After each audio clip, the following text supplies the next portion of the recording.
Hello and welcome to yet another episode of The Rubber Match. I'm your host, Seth Weber, with my hetero life mate, Brian Freeland. What's going on, y'all? It has been a minute since we recorded. Can you hear that? That slurping sound? Slurping sound? Yeah. A little bit. Okay. You got a camel pack? What do you got? No, I'm making that dandelion coffee, but Okay. we ran out of oat milk, so I used this pea milk. Cameron has never had dairy milk. I mean, she's had ice cream, but she's never had a glass of cow's milk. So it's broken. So the pea milk basically broke apart in my dandelion coffee. Just saying that out loud. Yeah, that is some of the bougiest shit I've ever heard. The pea milk broke apart in the dandelion. Oh, boy. Oh. Wow. What are we doing? Yeah. Am I gonna pull the goalie? Let's just go for it. Okay. We're on the home stretch. This is our 50th game. Yeah, right. This is our 50th game that we have played in this series so far. We got a few more episodes to go. I think numbers wise, this season might be done and dusted. What are you doing? Yeah, it's been a while.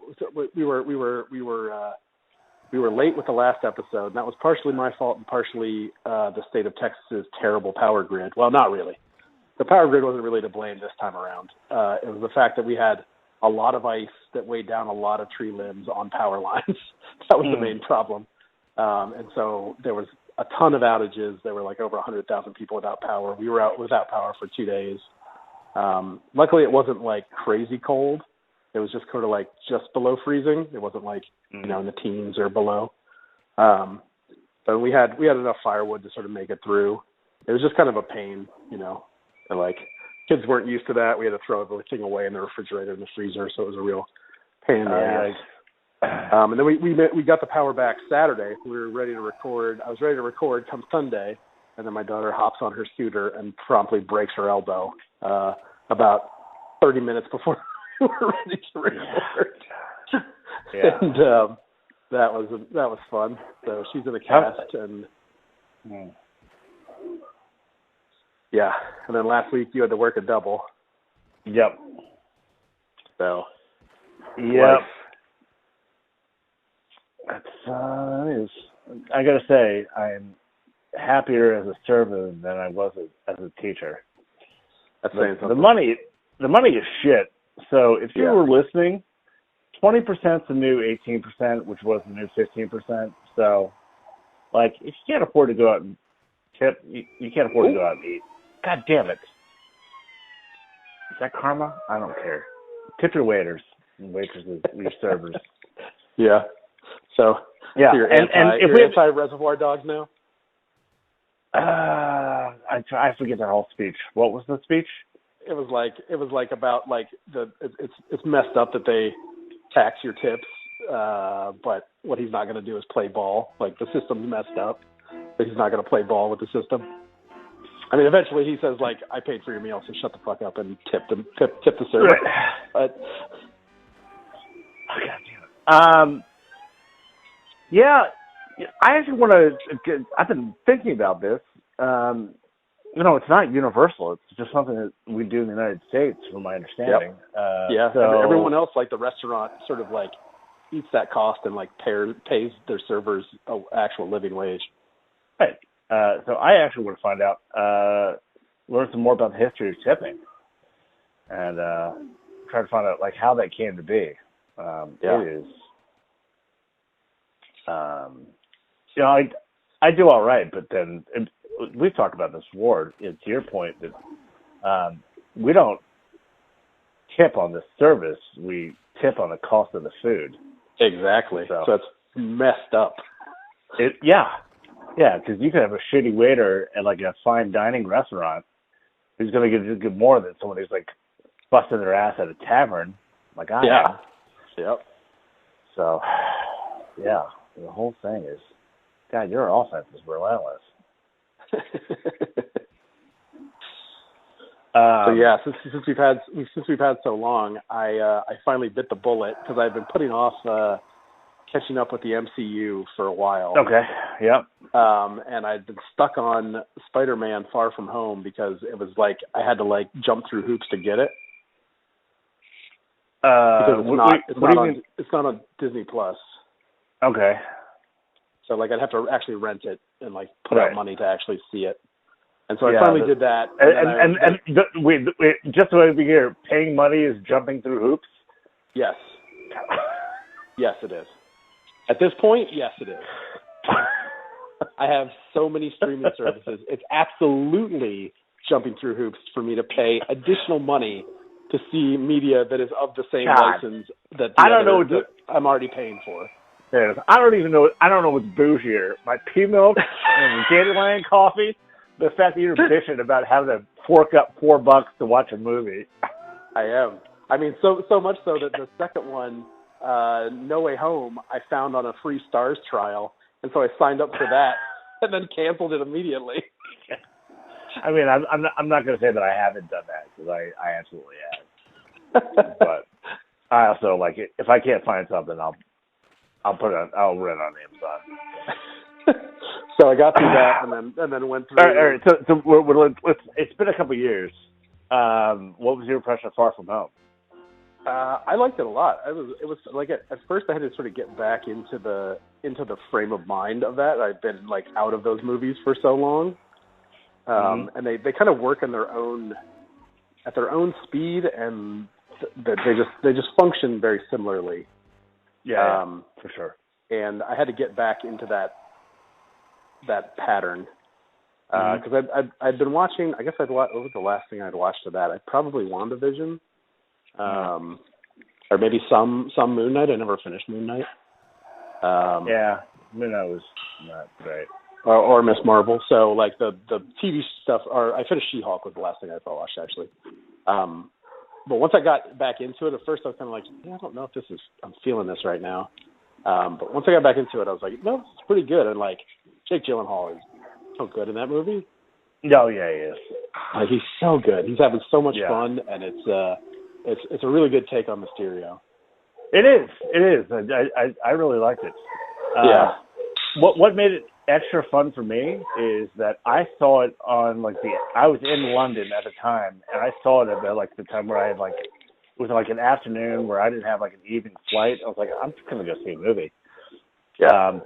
And so I was like laughing at all like the stereotypes because I had just spent like a week with like a bunch of Europeans in a PhD course, and so the whole joke about like Dutch being nice and everybody loves Americans and like it was extra funny to me. Yeah. So yeah. Yeah. But no, I thought it was a solid flick. I thought it was a lot better than Homecoming. I feel like all three together is a really strong trilogy. It's pretty good. Like it's really, really strong, and like that, like No Way Home is a really good end to it. Yeah, I agree. I didn't like. Now I've only seen No Way Home once. I don't think like on the first watch I liked it as much as Far From Home. I was like, nice. It's like I felt like I didn't have as much fun. It's definitely a lot heavier. And I don't know. It's like but like once they start pulling in like all the other stuff, it's just a lot of fun. I mean, it's obviously a bit fan servicey, but like it's just a lot of fun. Especially like to see them all together is pretty awesome. The whole scene where they were like Tobey Maguire, they're like, did that just come out of you? Like the webs. I think that was like a really funny like callback to like some criticism of those movies, right? Yeah. So I appreciated that. The Andrew Garfield ones were darker, but I didn't mind them so much. I never actually watched them, so like that's the first time I've sort of seen him as Peter Parker. And it felt that way. It felt like him as a character was clearly darker. But it was good. It was like backstory. He's like, tell me about it, man. Yeah. Like, yes. Yeah. Like this definitely has Spider-Verse vibes to it, and I like that a lot. Yeah. And then Multiverse of Madness after that. Oh, okay. Because I went through all the other ones they had on Disney Plus. So the Multiverse of Madness. What was your take on that? I enjoyed it. It was. I mean, I liked it better than the first Doctor Strange. Oh, for sure. But also, it felt also like you're not going to get why Wanda's doing this if you hadn't seen the series. Oh, yeah. Like there's so much baked in to watching all of those episodes, and I was like, are we at a point now where like you have to have watched 31 movies and a full TV series before you can watch this movie? Well, I'm going to try to see Quantum. Yeah, I'm going to try to see Quantumania this week, and Casey was like, "Well, wait for me. I want to see it." I was like, "You haven't finished Loki. Like, you're not going to get it." So, but yeah. It's like you got to put in a lot of time. Also, Quantumania doesn't have a strong score on Rotten Tomatoes. It does not. On Rotten Tomatoes, it does not. Right. Yeah. Like it and the Eternals are the two like lowest scoring Marvel movies. Yeah. I mean, I like the alternate universe stuff was really good. And seeing like the Reed Richards and all that stuff. It's sad that they wasted Krasinski like that because he would have been Reed Richards. I know.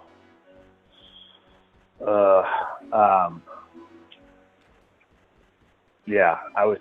Now it took me a while to see it in theaters, so because of that, pretty early on, I knew he was going to be in it. So it wasn't like the big reveal for me that it was for other people, because it got spoiled on Instagram or something. So, but yeah, I think that would have been. And who knows? I don't think it did get spoiled, but they're talking about somebody else. Penn Badgley from You as Reed Richards. Oh, I don't know who that is. I haven't watched that show. Yeah. Then I did Love and Thunder. Yeah. Okay. I did not care for Love and Thunder. What did you think? I mean, I don't know. I mean, I don't really care about Thor in general, like as a character. Yeah. So like Taika Waititi's take on him is kind of like I'm okay with it. I mean, it was okay. It wasn't like super enjoyable. It was a bit. I don't know. It was a little bit of a mess. But I was okay with it. It had some moments. The funniest moment for me is like the jealous the axe. What is a storm? Stormbringer or whatever. Yeah, right. Stuff like that is always like pretty funny, like to me. That with their relationship. Right. Yeah. Yeah. Yeah. The idea is it's getting jealous of the hammer. So. Yeah. Yeah. I don't know. People are always like, I don't know why it's so jokey, and God damn it. It's just, I don't know. I feel like they steered away from the issue of like, if you have a god, like it's not interesting. Like, right. Like a god that has to fight other gods, and then like, how are you relating to any of that? And I do agree that Christian Bale was sort of criminally underused, even though he was really good. Mm-hmm. But I would have liked to see kind of more of that character, because the start of that was like, man, this is heavy. Right. Sure. Yeah. And then I did Wakanda Forever the other night.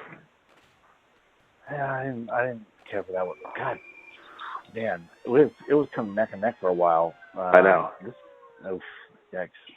I liked. I really liked Namor.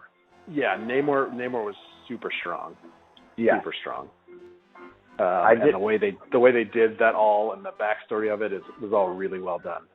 Yes, I agree. I don't fully. I don't know. Like I know Shuri is the obvious option to fill that, but I kind of feel like his girlfriend would have been better in that role. Like I would have enjoyed Lupita Nyong'o in that role as opposed to her. For sure. Oh man! Oh, that was a good shot. Yeah. Like especially how she got in there and like got them out. Oh yeah, for sure. Like she was already doing like Black Panther stuff. I know. Yeah, like a spy version of Black Panther, I'd be totally down with. And then like the whole thing with Killmonger, I was kind of like, well, wait, like what? Right. Yeah. It was definitely like well, is that like a choice you need? Like it felt like it needed to happen earlier in the movie, and then it needed to be like her getting that and getting those powers happened so late, and then it seemed like I don't think you really like went through anything to get this, except for like people dying around you. And I don't feel like that's enough of a struggle for you to like have to go through to determine what kind of Black Panther you're going to be. It felt like that was what they were trying to do, and then it just kind of like fizzled out. Yeah. Did you watch all of What If? Yes. Wasn't there like wasn't Killmonger like benevolent or like a kind of a good guy in that What If? It was like what if Killmonger was like Star-Lord? I'm like, if they're doing a multiverse stuff, I don't know. Yeah, I mean, I would love them. I mean, I know they're gonna have what was it? It's like in like that the people from that other multiverse is gonna come back in Secret Wars or something like that. Right. So I'm curious to see like how much more they pull out of that, because they obviously like killed off a lot of the people from What If already. Yeah. Yeah. So I don't. So yeah, I'm curious if they pull that one out, because that one would be good. But yeah, I did. That was a lot. I think that was probably the most movies I've watched in a long time. Yeah. Yeah. You did some work. Yeah. I watched Confess Fletch this morning. Okay. With Ham. With John Hamm. Yeah. Did not care for it. No? No. It was. I mean, it was fine. So here are my issues. The writers stayed pretty close to the plot of the novel, which I appreciated. But they did not stay close to the character of Fletch, and I don't know if it was the writing or the performance, but they kind of wrote him as like some like charming but like bumbling and aloof kind of idiot, and he's not. No. No, it's like he's like goofy, and the characters are like part of his thing, but he's like smart. He's also like one of the most like situationally aware people. Yeah, and like, because of that, like super well. Yeah, he's adaptive, and he he's in control of the situation. Yeah. That's not how Ham played him, and that's not how he was written. So I was really disappointed by that. And also in terms of like directing, the dialogue in those books are so specific. Yeah. That like to get it right, like it should be like a Howard Hawks movie and like His Girl Friday. Like you do a lot of takes, and you do it over and over and over again until like it is like rapid fire. You get it right. This is what it sounds like. Like that intolerable cruelty dialogue. Absolutely, and it was not like that. So, Yeah, I was disappointed. We talked about this. Ryan Reynolds would have been my first choice. I think Jason Sudeikis would have been second. I was always interested with when Kevin Smith was talking about doing it with Jason Lee. Yeah. So there was kind of a setup. Now, I will say there is John Slattery plays his old editor, Frank. Yeah. And that was really fun. But I've also watched all of Mad Men. Yeah. So, they played really well them with together. each other. Yeah, absolutely. And John Slattery played a great Frank. So, I wouldn't mind seeing more of that, but I don't know if that's me, scratching a Mad Men itch than, a Fletch itch. So, yeah, it's, they kind of set it up for, there could be another movie. I don't know how that happened. He chipped it over the glass. Right. I don't think there will be. Yeah. A lot of the critics I follow on Letterboxd doesn't even look like they've seen it. So, and it was kind of a sleeper anyway. Didn't it come late in the summer? And it just kind of they just kind of pushed it out there too. There wasn't I saw some advertisements for it, but not much. Right. So, yeah, I don't know. Let's see. But I watched. It takes place in Boston, so. Yeah. So, what do you watch? You People. Oh, which is that the one Jonah with Hill and Eddie Murphy? Yeah. How's that? It has some moments, but it's also I don't know how familiar are you with Kenya Barris' stuff? Not at all. He's the guy who did Blackish and Black AF. Okay. Which is on Netflix, which is he stars in too, and why am I blanking on her name? Rashida. What's her name? She's in Office. Jones. Parks. Yeah, Rashida Jones plays his wife. Okay. And I really like it. I really like that Netflix show is really good, and I wish he had done another season. But I think him and Netflix kind of fell out, which is weird because he ended up doing this movie there. Okay.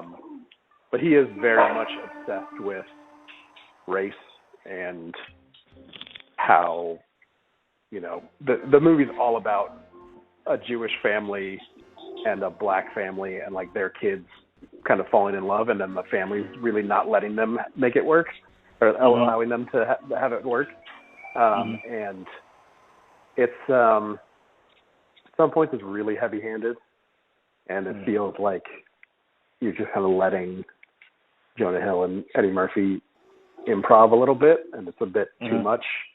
Kind of feels like what certain scenes in Talladega Nights with Will Ferrell and when Will Ferrell and Sacha Baron Cohen were improving for 10 minutes straight. You're okay. All right. We need some structure here. What's going on? It definitely has some moments, but it's not great. It's not great. Especially Jonah Hill's character. Sometimes they'll be oh yeah, this character is pretty cool, and I could see why people like him, and then he in the next scene he drastically changes, and you're wait, who is this person? Because this isn't the person that. He just changes so much. It's I don't know. It's all kind of over the place. Do you think maybe you didn't like it because you're racist? It could be. That very well could be. Oh, I was trying to keep a straight face. I couldn't.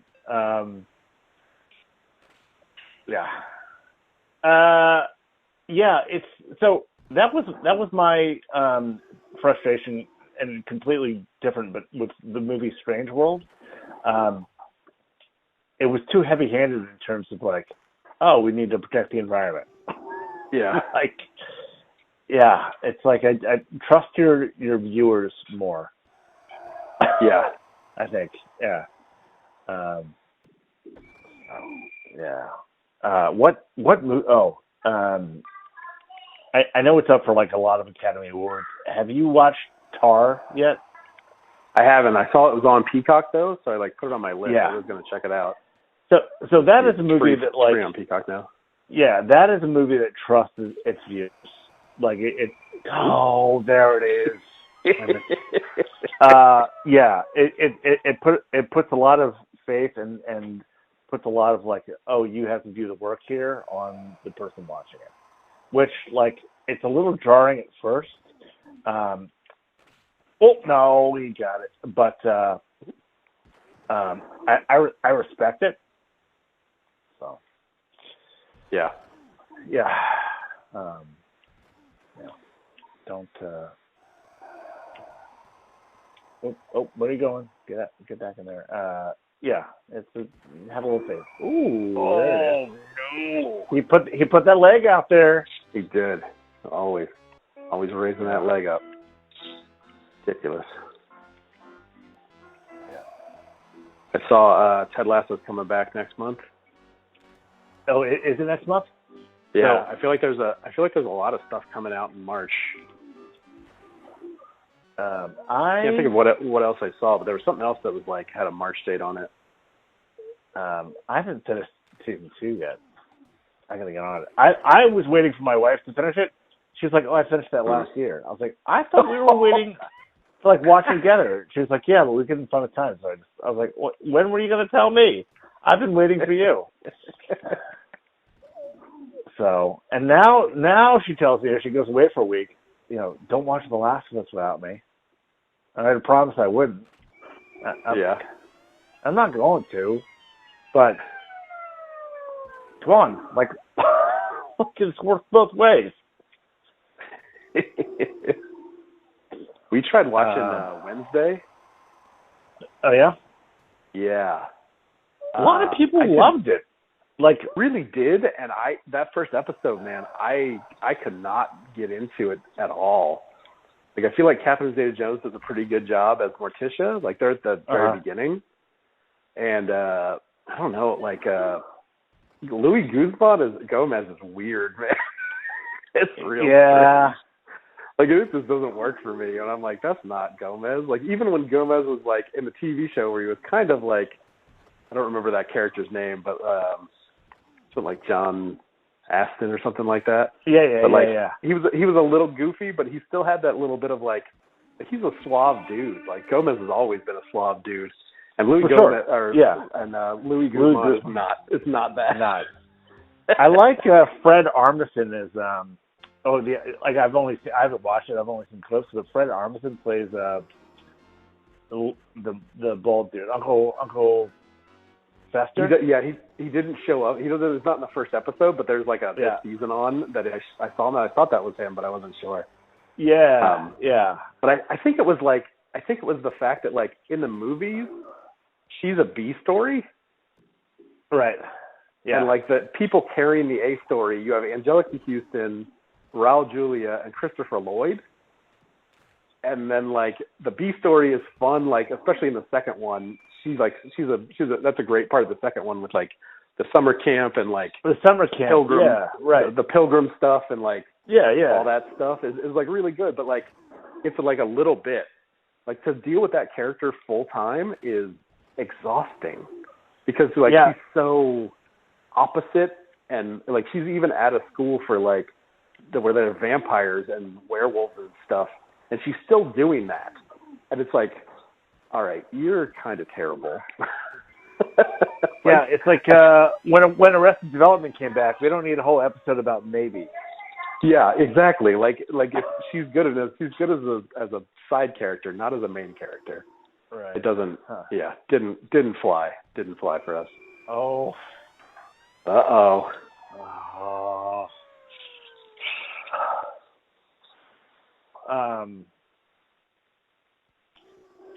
I saw a trailer for the sequel to Breath of the Wild, which I've been waiting since 2017 for. Yeah, Tears of the Kingdom. May. Yeah. Yeah. And May 12th. Oof. That's I mean, I already know. It was like, if I don't get back in the gaming before then, like, I'm gonna pre-order it. You're gonna pre-order it? I don't know.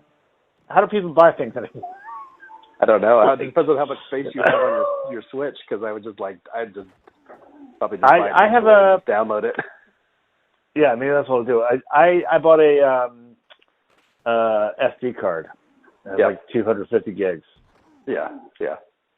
All right. Although I think I do too, and I think mine's almost full up at this point. I need to offload some stuff in order to be able to put anything else on it. Yikes. Yeah. All right. Too much stuff. I did get to tell you that the VR game that I play exclusively, they're shutting it down. Wait, what? Echo? Yep. They're shutting it down in August. Shit, the one you've been telling me about for like 2 years that I need to get on and play? Yeah, yep. Why are they? Lack of player base. I was like, this is all Freeland's fault. Yeah. All right, well, maybe I'll get on and fall in love with it, and we can start a campaign. Well, apparently... When I say we, you know who I mean, right? Yeah, it's the collective we, which is me. The people are already it's definitely a loyal fan base, but like basically the chief technical officer of Meta was like, we can't really justify the resources that take to maintain the game for 10,000 users when they could be building something that could be enjoyed by millions. And I'm like, yeah, I guess so. I mean, I guess, but like, I don't know. Like, I don't know what the other numbers are that like people are downloading those apps apart from like Beat Saber. Like, there's a select few VR apps that like people are actively playing a lot of. So the fact that you have such a loyal fan base, like you could have put, I don't know. It seems misplaced. People are hoping that maybe they just announce a sequel that can run, or there are already people like working on a similar game, like independently to like fill the hole. So yeah, I don't know, but it was a bummer when I saw the news. But and apparently, like they've already it's already just like falling apart. Like it's crashing now, and like people. Oh, is it really? Yeah. Oh. So like it might be on the shop until August, but like it's kind of unusable at this point. Like you could still kind of get a game, but it's supposedly like really bad. So that's a huge bummer. Yeah, that sucks. So I've just been playing Fortnite. Yeah, I didn't. That's it. I mean, I've been playing a shit ton of Marvel Snap still. Especially since they've updated it where you can play friendlies against friends. Yeah, have you done that? How's that work? I have, yeah. So I've been playing Nick. So what you do is you get in and you can create a code, and then you send the code to the friend, and the friend can go into the friendly and join the game with the code that's been sent to them. So it's like you open up a game, like you like send them a code, and then you go back into the. So you gotta go between the messaging and the game, like so your text messenger or Signal or whatever you have. Yeah. So you gotta go back. So like go into the game, create the code, get out of the game, send the message, go back into the game, and wait there, and then they join. So I wouldn't say it's smooth, but like then when you join, it's like battle. It's not even like a best of 3. You get bars. You get like, I don't know, say like 7 or 8 bars and each. And so if you lose a game, typically it's you lose 2 bars and your friend gains 2 bars. But then if you snap, if you're feeling really confident, like you can lose 4 bars and they can gain 4 bars. So however long you play depends on like how confident you feel about your hand, which is like a nice feature. So, and so you just bring in your normal decks. Yeah. So the thing is, like, you can't change decks between games. I wish you could, but the deck that you start the battle with is the deck that you're playing with, however many games it takes to win the battle. Huh. Yeah. So there's nothing to like. There's nothing to like balance though, right? Like if someone was a lower collection level, like you would just wipe the floor with them. Basically, yeah. And so luckily, he and I are like, I would say pretty close in collection levels. And when I say pretty close, we're about like 200 points away. But like I'm close to like 2,000 points in my collector level now, and God damn. Yeah. Yeah. And he's like 1,800. So it's been pretty balanced, I have to say. Like he's got some cards that I've been waiting for. We play some similar decks. So it's like based off of like the first card you play, it's like, oh, he's going to play a discard deck, or he's going to play like a movement deck, or he's going to play a deck that's based off of Patriot. Like, so that's been kind of fun to anticipate. Yeah. I did hit him with a surprise combo that he was like, God damn. I was like, yeah, not too many people are using that one. So that's cool. Yeah. But now that I am employed again, I've been playing less. So it's mainly like, it's a good toilet game. It's like a perfect toilet game. Or like, I'm waiting for the Zoom meeting to start. It starts in 10 minutes.